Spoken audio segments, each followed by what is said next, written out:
Welcome to Champion Minded, the podcast for those who aim for excellence, not only in the sports arena, but in life. My name is Allistair, author, speaker, mindset and performance coach, and my goal is to help you unleash your unlimited potential and provide you with the tools to achieve greatness. Are you ready to become champion minded? Then let's do this. Hi everybody, welcome to the Champion Minded podcast, or welcome back to it. I'm Allistair McCaw. In this episode, we are talking Paralympics, and you might have gathered, if you do follow this podcast, that I've had a few guests on here who have been Paralympians. But today's episode, I have somebody who heads up the national management position and is head coach of Team USA wheelchair tennis, Jason Harnett. I met Jason probably over 15 years ago back in the Netherlands when I lived and worked there.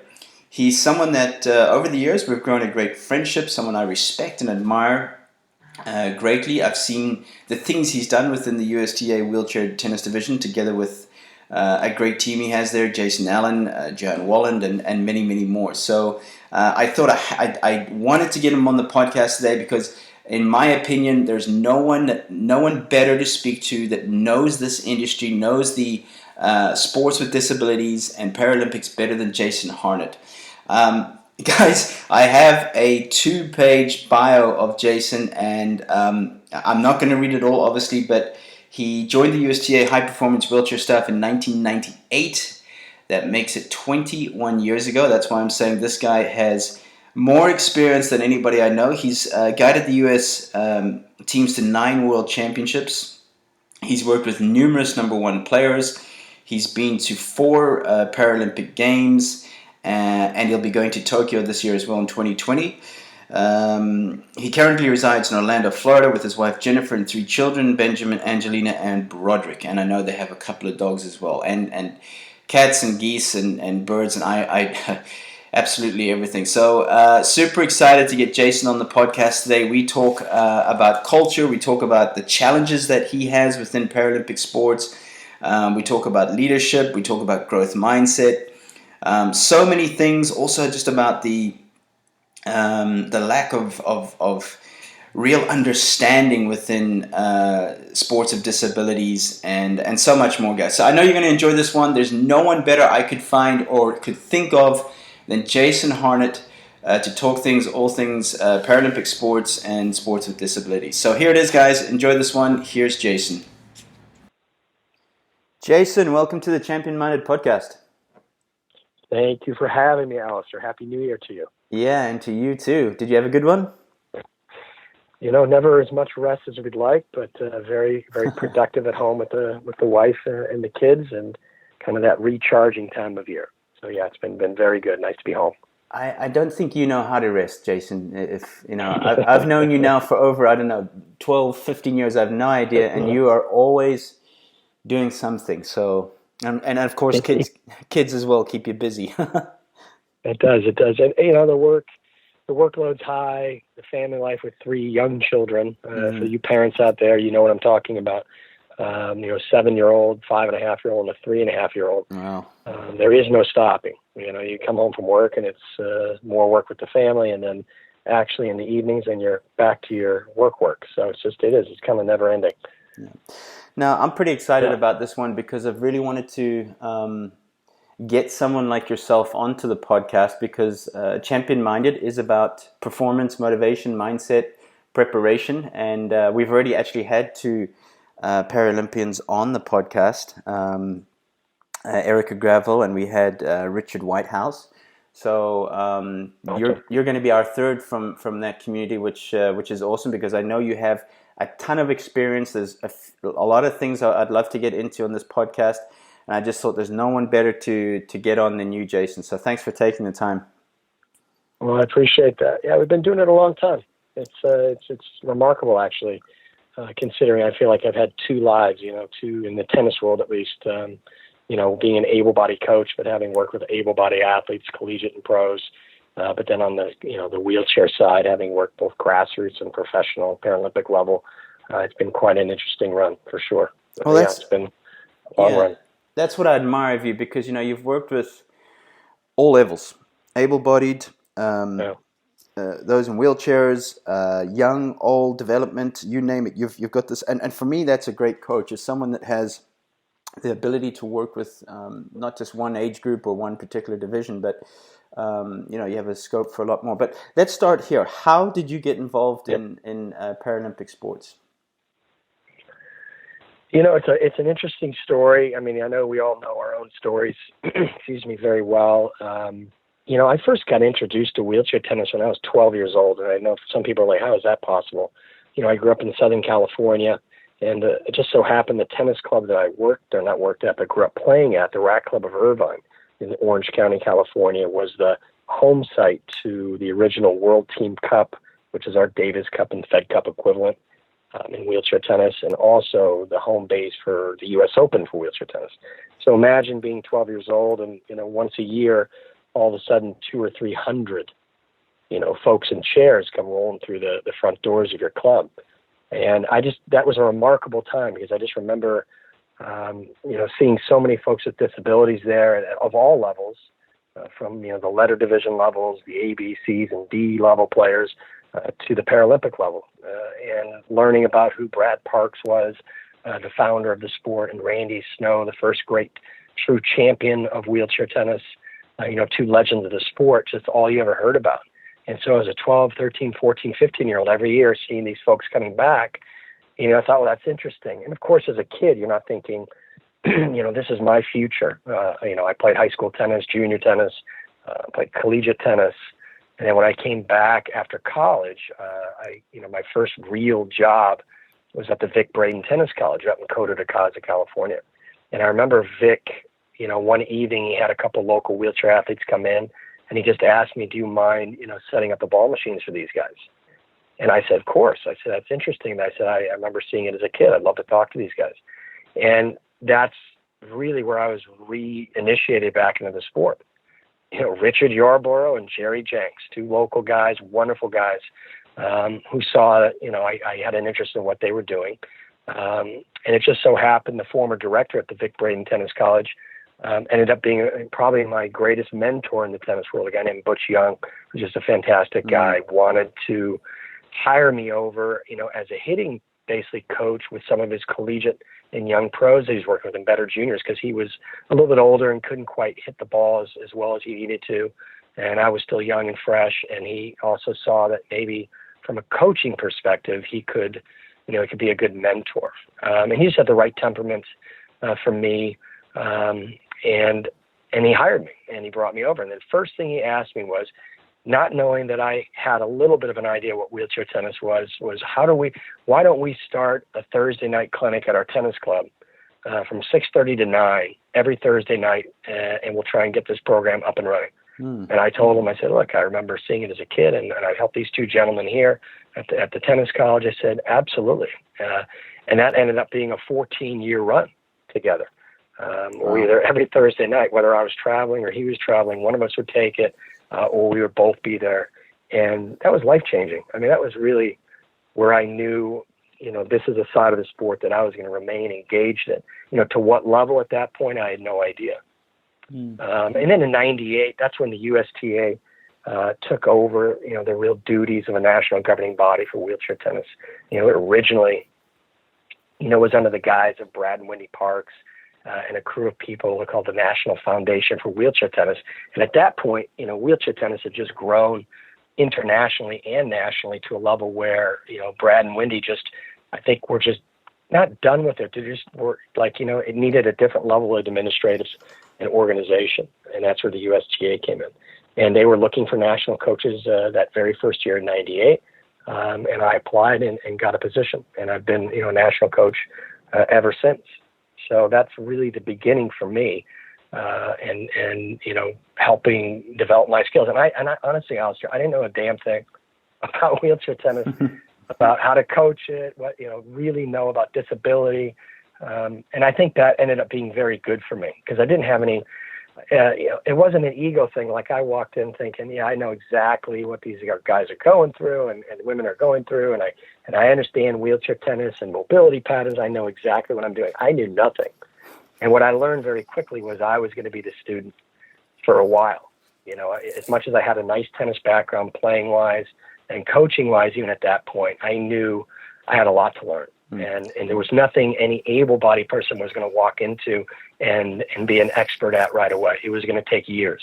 No, well, if I can jump in there, I know exactly how you feel because, as you know, a few years back I worked with the U.S.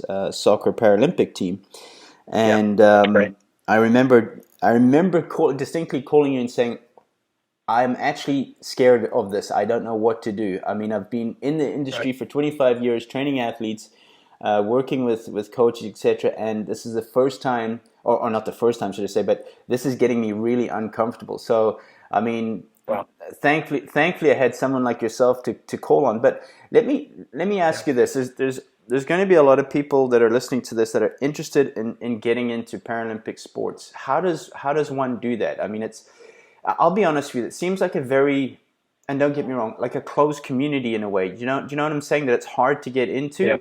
What would be your best advice for someone that's really interested in getting involved in their local club or whatever it may be in Paralympic sports?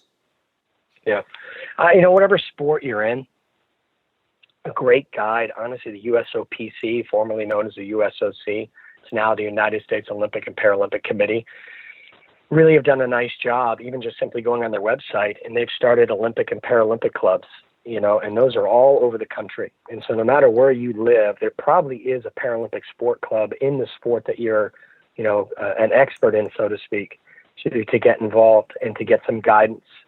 They're very good in that. Once again there, so for the listeners there, do they have a website or do you know what that website address is? They do. I would just check on usopc.org. www.usopc.org, and you can look on it, search out sport clubs, Paralympic Sport Club, and it should give you not a map, but pretty close to a map of the country and where those sport clubs are, and you can get some guidance as far as, who you need to speak to, and they're just good starting points. And they will tell you this is where someone's already begun a program. It might be a place where you can go and get mentored by the local coach and the players there. And from there, they can put you in contact. If you're interested in working, Paralympic level stuff is, again, it's like working with elite able-bodied athletes. It's not something you probably jump into right away. I would advise most people to start a local program. As you know, Allistair, I've gotten a lot of requests over the years from a tennis standpoint. How do I get started? How do I get to where you're at? Those sorts of questions. And I think like anybody, it takes an enormous amount of commitment and an understanding that it's going to be a bit of a long slog getting to an elite level. It's not something that happens overnight. And simply because it's Paralympic sport doesn't mean this should be easy. It's not able-bodied. This is no problem. I'll be at the next Paralympic Games as a coach. It's quite an arrogant statement that I've heard a lot of folks make. Or I'll be with you in Tokyo. And I go, how long have you been doing this? Well, I've been doing it for 6 months. It's like, I'll see you in Los Angeles maybe, which is 2028 if you're still around. And so I always highly advise, start at the grassroots level. Make sure you're really interested in this. And like you said, it is a part of sport in general that kind of has run, parallel to the Olympic Games and the Olympic side, to where it's almost like its own entity, its own little world, a bit bubbled off, from the rest of the able-bodied world. And that's changing. And I know we'll talk about that, but that is changing. And so I really believe it's a very, very exciting time to be a part of Paralympic sport in any of the sports, because, the amount of interest that's coming, from the corporate side, from the marketing side of disabled athletes or athletes with disabilities, and these sports in general is only getting higher after every Paralympic Games. And of course, always the build-up. Tokyo's coming, in about 8 months. So therefore, you can see already that the media and the marketing is coming. And so, again, if you're going to get into it, I think you start at a local level. You make sure it's something that you want to do. And like you've always said, to our group, is you do the research. You really dig in and search out any periodicals or any internet interviews or articles that you find on your sport, and read and learn as much as you can. And you'll always find contact information in just about anywhere, every one of these interviews.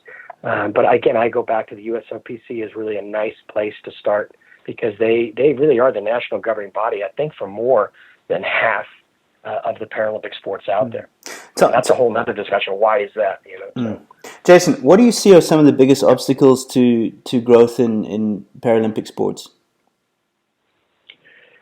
Kind of like we were just talking about, is finding. I think I was asked that question 20 years ago. What do you see as a big roadblock to the growth of tennis? And I think it really does apply to all Paralympic sport, as I think getting more coaches interested, because the coaches are the true leadership, I think, in most communities. And they're the ones who are going to be able to scout out the players and drum up business and stir up interest. And we need to get more coaches engaged for long periods of time. And it's something we wrestle with here at the USTA, is from a long-term perspective, how are we going to get more coaches involved? Myself as an able-bodied, former player and coach of the able-bodied side, am I an anomaly? A one-off, because there just hasn't been the interest level that we would hope. But I think that's our number one obstacle. And you can, in our sport in tennis, you can also see where there are very, very few athletes with disabilities who go on to become coaches. So able-bodied coaches really dominate the Paralympic scene in most sports. And maybe that's because, we as able-bodied coaches have had the experience, have had the ability to go through, a real pathway from, say, a junior level or a grassroots level to the professional level.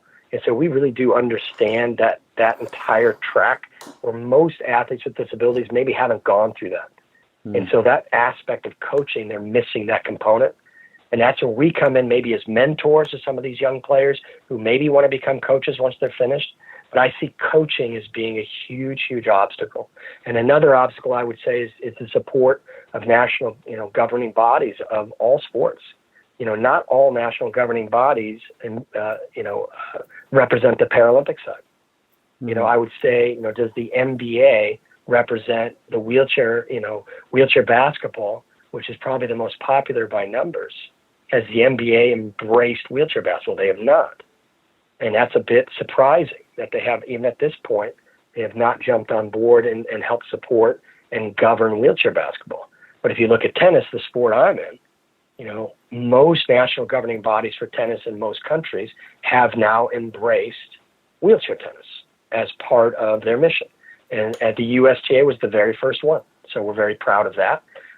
And again, that is helped drive wheelchair tennis to being easily the most professionalized of all, para sports, because we have the infrastructure. We have the ITF governing the international side. We are in all 4 Grand Slams, which means we do have some collaborative nature with the Grand Slams and the WTA and the ATP tours. We have a year-end Masters event. So from a professionalization standpoint, wheelchair tennis has really done it right. But if NGBs and these other sports don't start jumping on board, those sports are going to remain flat. That growth-minded side of leadership just hasn't made that turn yet. And I think we have in tennis. I think tennis by far has done it. But other sports are lagging that. So I think coaching and supporting from the leadership positions are the 2 big hang-ups. Because with leadership comes funding, right? Everybody goes back to its lack of funding. But you have to take it to another layer and say, well, where does the funding come from? The funding comes from senior leadership deciding that it's something worth funding, right? It's not as simple as just saying funding. So no, excellent. Back in August, I was invited to speak at the World Badminton Coaching Conference, and they obviously, which was fantastic. At the conference itself, they had Penny Briscoe from Great Britain, who's the chef de mission of the Paralympic team there, and they also did a demonstration, etc. So she also spoke about the Paralympic movement and where it's heading in the next 10, 20 years, for example. In your opinion, has the Paralympic movement evolved in the last few years, and where do you see it going? My first taste of Paralympic, sport in general at the Paralympic level was in Athens in 2004. I was involved, quite a few years before that.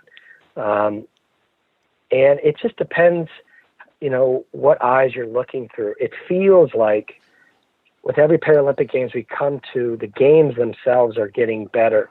And it's never to take a shot at the games, because each of these games have their own their own challenges, to making the games great. I would say Athens was fantastic, and we thought, because it's a historical games, getting back to legendary Greece and the origin spot of the Olympic Games, that might have been a turning point, and it just didn't happen.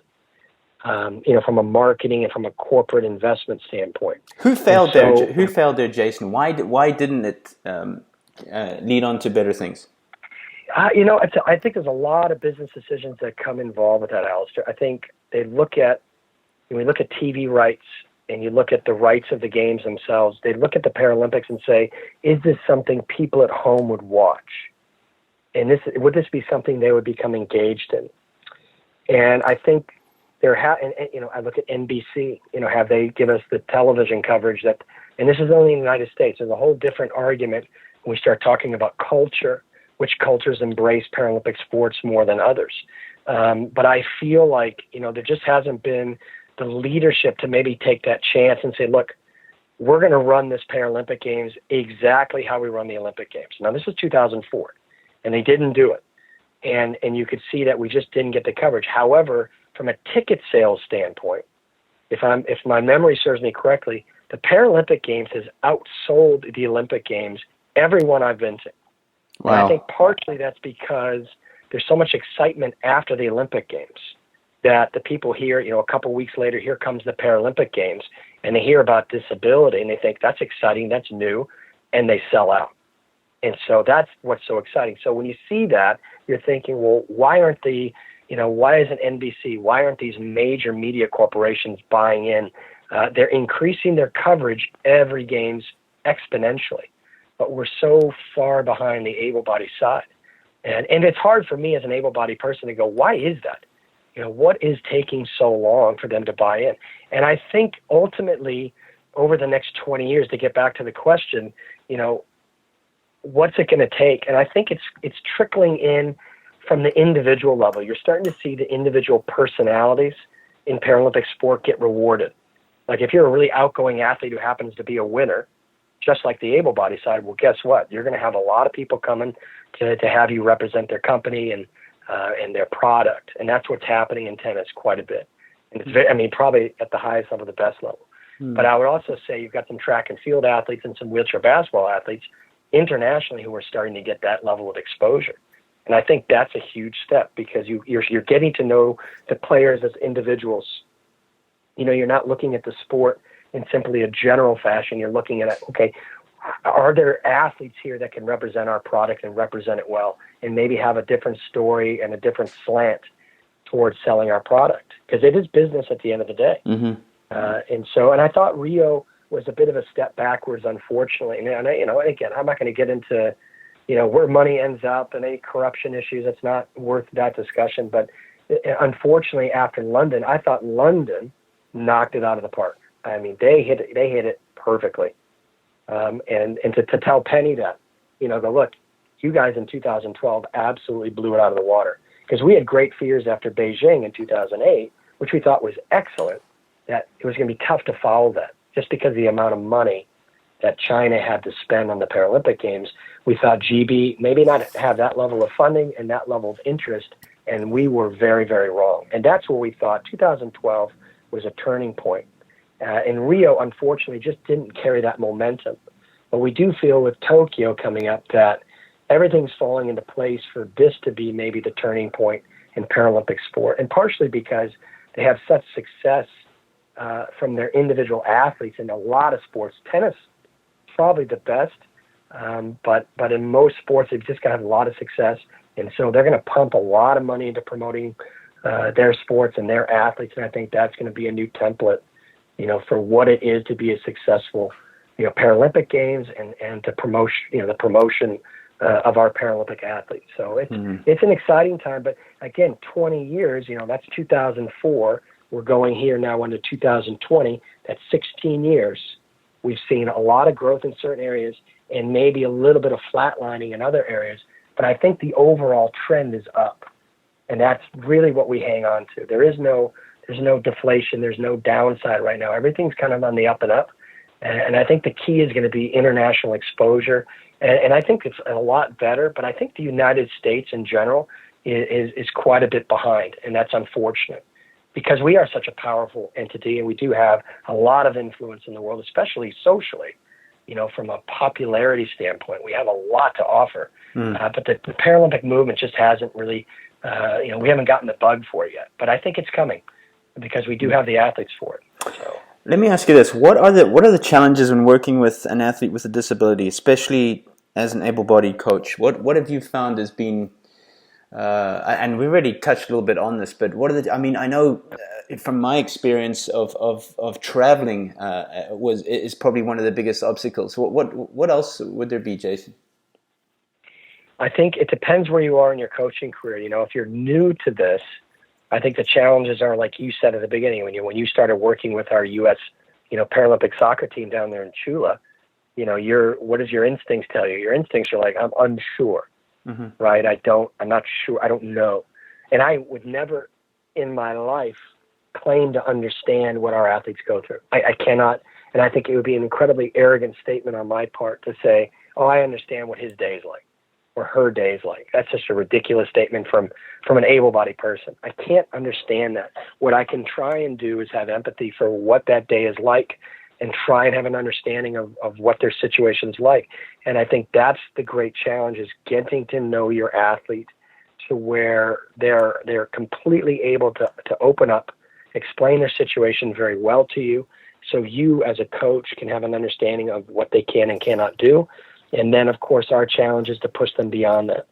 Because typically, most folks, whether you're in a chair or not, aren't pushed maybe as hard as they could be. And I do feel like this population is coddled a bit as far as, having things done for them. And they ask for that, and it builds a culture that's maybe a little bit too much of an enabling culture. And so if you're a good coach and you decide to challenge them, I think that's where you're going to have those breakthroughs and improving them not only as as athletes but as people. But that's a challenge, right? That takes you being strong and being willing to take a risk as a coach, not to offend someone, but to challenge them. And are you willing to take that step? And I think that is difficult for people who haven't been around disability. And the wheelchair itself in my sport, in the sport of tennis, the wheelchair is also incredibly, it's not a deterrent, but it can be intimidating to the point where you feel like, wow, there's so much going on in that chair that how am I going to learn that? And be able to teach someone who's already at a good level. And I say, look, like I said at the beginning, you're going to spend some time, as the student, the athlete who has the disability is going to spend some time teaching you. And if you're a good coach and you're open-minded and you're in a learning mode, you're going to get it pretty quickly.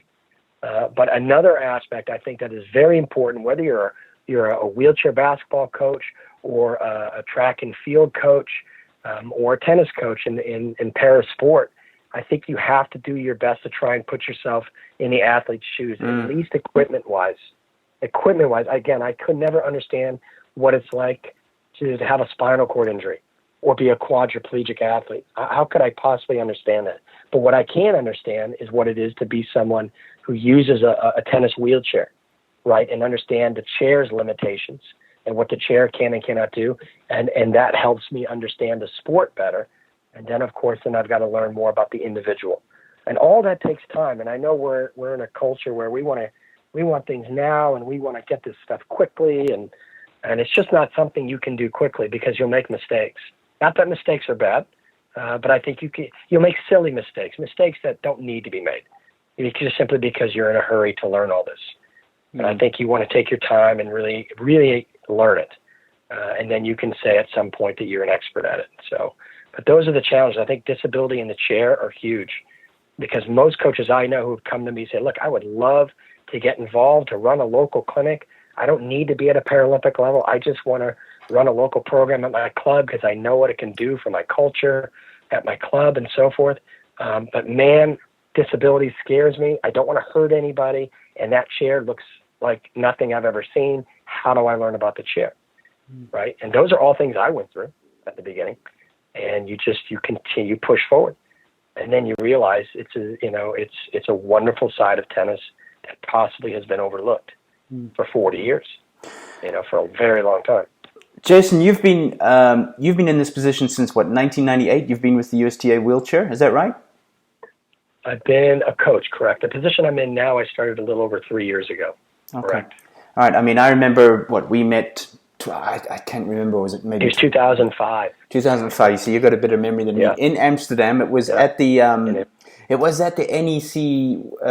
Singles Masters, correct. Wasn't that's correct? Yep. Yeah. And I mean that was the first time I really got exposed to it, and got exposed to, obviously, Esther Vergeer was there, and a lot of great players. But that was really the first time I got exposed to more of the inside of it. You know what I mean? Like you see it on TV or whatever, but I mean, it just fascinated me. But I want to move on to leadership because in 2005, you were talking about growing the sport, obviously, in the United States, in wheelchair tennis and so on and so forth. Here we are, 2020, sorry. I'm going to make sure I don't write that on checks like I usually do for the first month. Oh, you will. You already had a vision back then. And, all great leadership starts with a vision. I mean, your vision was to bring tennis to, obviously, the able-bodied. Now in Orlando, they've obviously built an incredible headquarters there. You've been able to do that. You're now there as well. You hold wheelchair tennis camps there. You hold events and days. You've got now players being ambassadors, Mackenzie being one, and, of course, John Reinberg and so many amazing people. Paul Walker, I had to mention him, of course. Jason. I know. I hate to say it. Yeah. Yeah. If he listened to this podcast, if he listened to this and he didn't hear his name, he'd probably be banging at my door. So that's for you, Paul. But you spoke about vision and back then, and now it's all coming to fruition. I mean, for me, it's been incredible to watch from a distance, and now in the last 3 years get more involved. But my question is, where does culture and a growth mindset stand in importance when constructing a high-performance team like you have with USA Wheelchair? Wow, I mean, it's huge, right? And I know it sounds like it's the word of the decade, culture. Everywhere you look, culture. Yep. And I honestly, before I was in this position, my good friend Dan James was the national manager and head coach of Team USA before me. He was the first, and he started in 2003. And, you saw the limitations because, before the national campus was built here in Orlando, Dan was living in Minnesota. He was living in Seattle and working remotely because it gave him flexibility for travel, and there were certain strengths to that. But what I think lacked from a cultural standpoint was the ability to connect with the other departments of the USTA. It was an impossibility for him, and that was a great challenge that I know he fought his whole career in trying to make everything better. And so, getting to the campus and getting all the departments that were necessary for us together in one place, what I recognized right away, and I would like to say one of my strengths is just the ability to build relationships, right? Get along with people. I'm the same guy on and off the court, in and out of business. I'm the same person. I would like to believe I've always been. So just kind of easygoing, easy to get along with. But I recognized that by building these relationships, it was going to help the sport in general.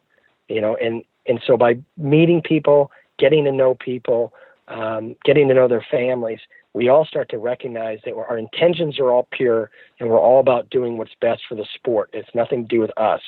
And that's very important. That's in front. That's the growth mindset that you have rammed home for us. And the culture aspect, especially in a high performance environment, it's so important that you build the trust of your players, you build the trust of your leadership, that they believe in your vision and what you believe is best for the sport in general. Okay, it will benefit the individual. I want to jump right in there because how do you build trust? I mean, it's one of the areas that's the toughest thing to do. How do you build trust with your players and your fellow team members? I think first of all, they know you're sincere. The sincerity level in which you bring has got to be very, very apparent.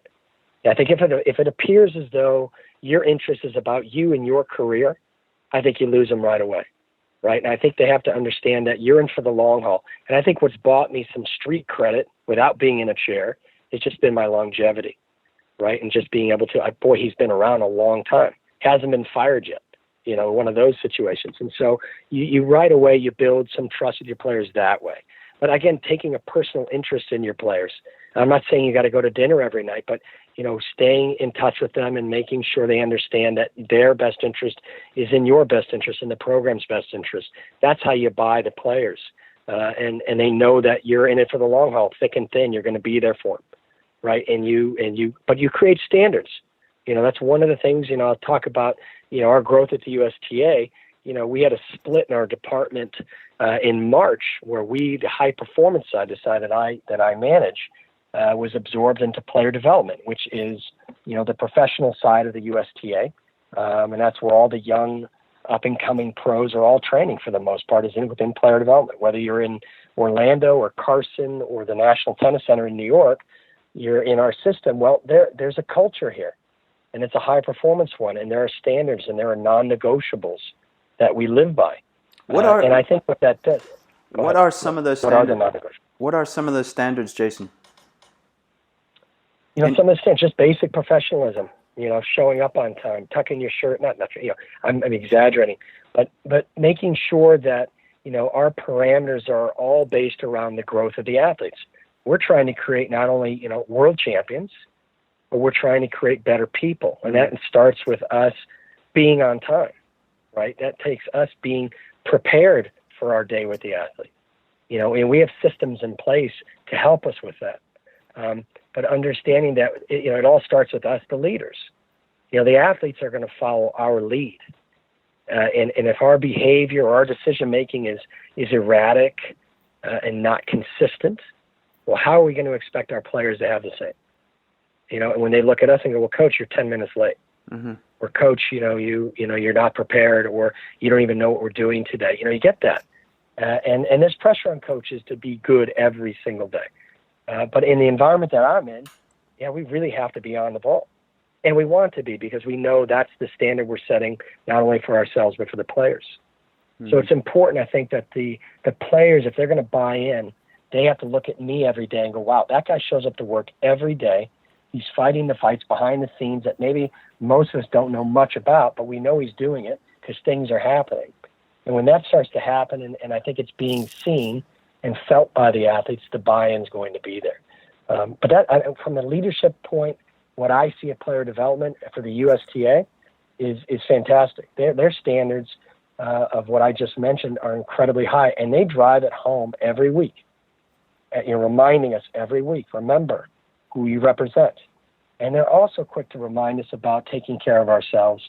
And that's part of the culture, is making sure, we, find that work-life balance. Again, yet another massive thing talked about in most, when you go doing speaking engagements, I know you talk about that, finding balance in your life. And that's so important for us to do that as leaders, because I wish I could, as you move up the... I wish I could take my own advice, Jason. Well, you only fly 150,000 miles a year, maybe 30 countries. I think I heard your stat on another podcast, and I couldn't believe it. Yeah, pretty much. And here I am preaching to have balance. But, on my defense, when you love, and you know this, when you love what you do and it's a passion, for me it is. I mean, right. I found my purpose. For me, that's it.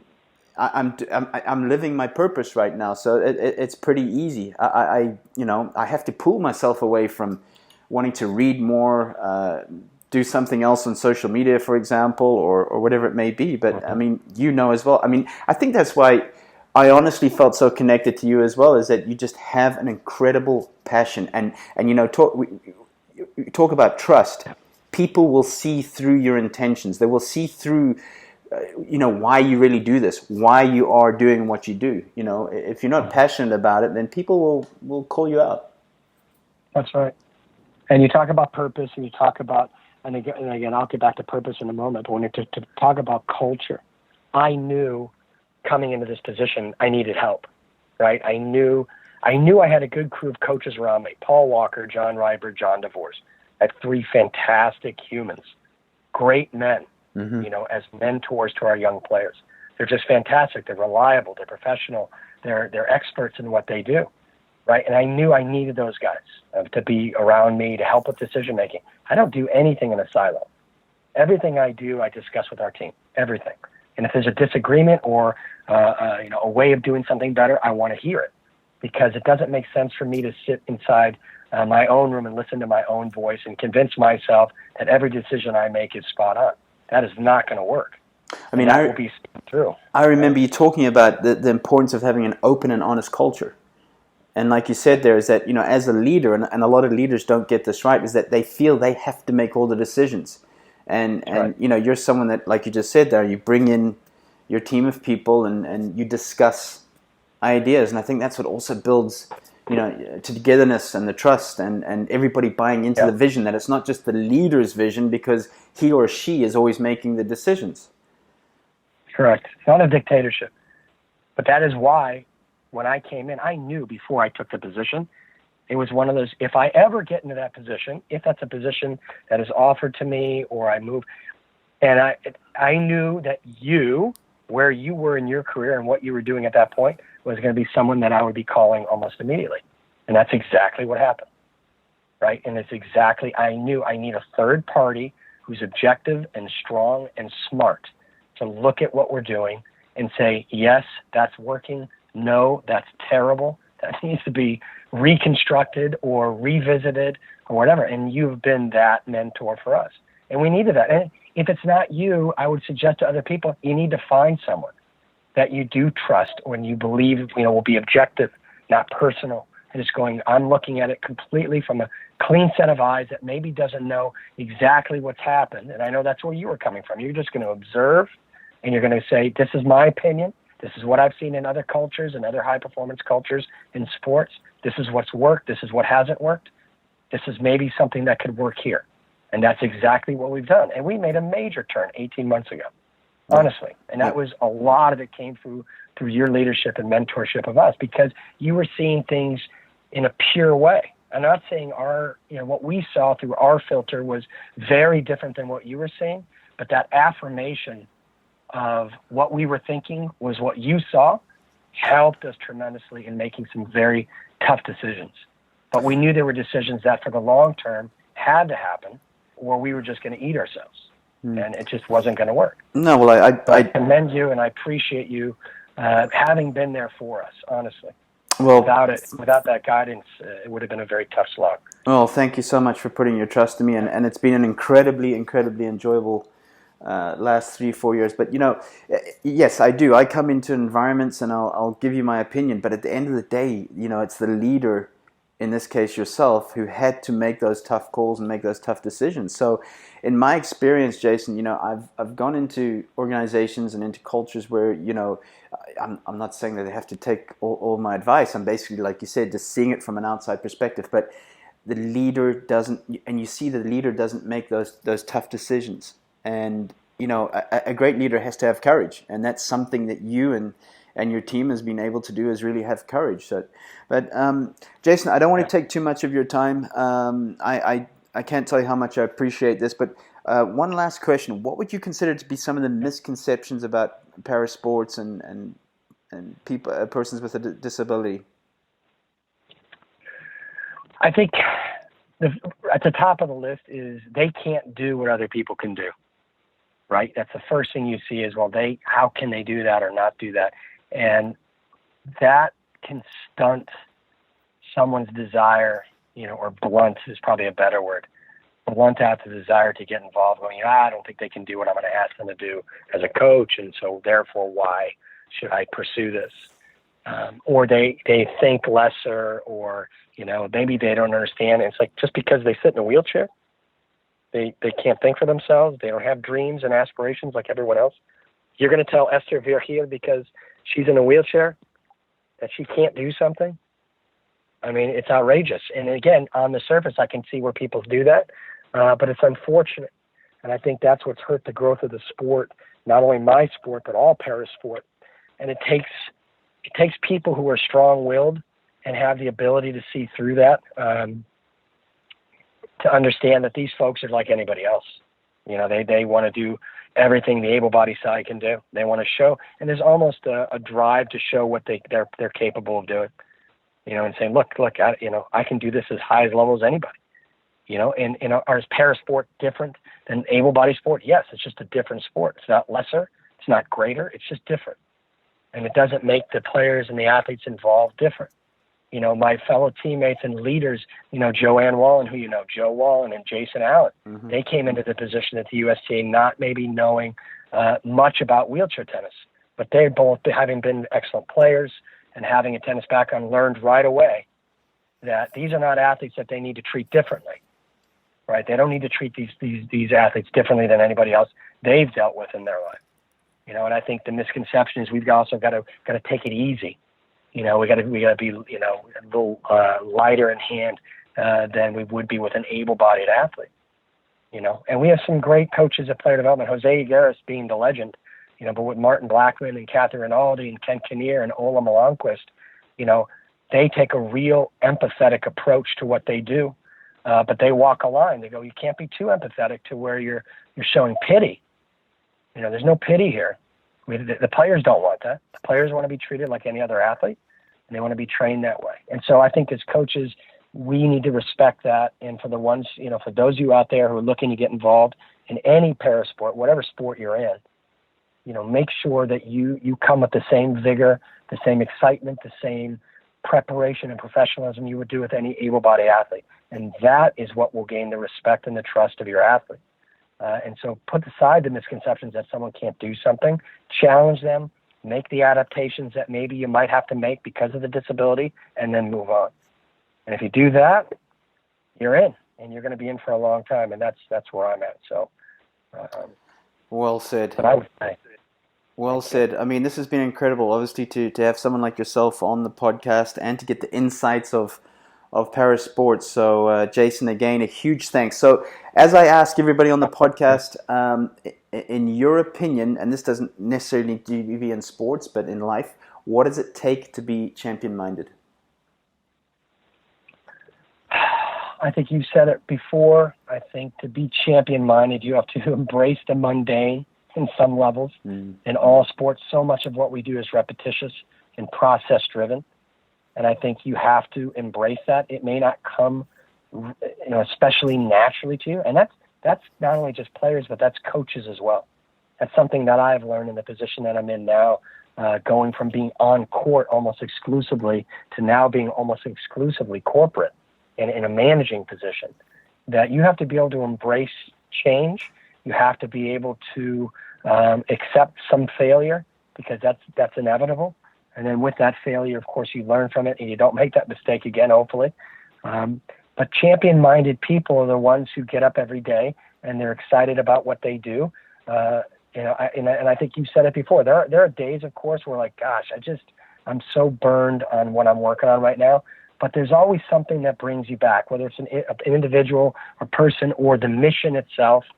You realize, it's so important what we're doing that we need to just get back to work. And once you start working, you're right back into it again. So I think buying into process, buying into the effect the work you're doing has upon people long term is what drives any of us. And champion-minded people do that. They see beyond themselves, they get out of their own way, and they make sure that what they're doing is on track with what they believe is correct and what's best for the sport. And for the individual, always trying to make people better. It almost has nothing to do with the sport. You're just trying to make good people. The world needs more good people, and I think we're all in positions, leadership positions where we can help with that. And it starts with us. It always starts with us modeling what we believe to be right. And hopefully the players see that, feel that, and follow our lead, hopefully. Wow. No better way to finish the podcast, Jason. So, Jason, all the best for 2020. I know it's going to be a huge year, especially with the Paralympics coming up in Tokyo. But thank you again. And like I said, much success for the year. Thank you. And everyone needs to know we're so fortunate to have this man running podcasts, writing books, conferences, helping us. I mean, we're just very fortunate to have you on our side, Allistair. And I'm so grateful that we've known each other as long as we have. And I know the next 20 years are going to be incredibly productive. So all the best to you, my friend. Thank you. So there you have it, guys. I hope you enjoyed that one. Jason Harnett. Talk about someone with experience, talk about someone with passion, and of course a vision as well. As always, guys, this podcast is available on iTunes and on YouTube. Connect with me on social media, on Twitter at Allistair McCall, Instagram Be Champion Minded, and on Facebook Allistair McCall page. So until next time, remember you are made for greatness. Now go do the work. Stay champion minded, guys.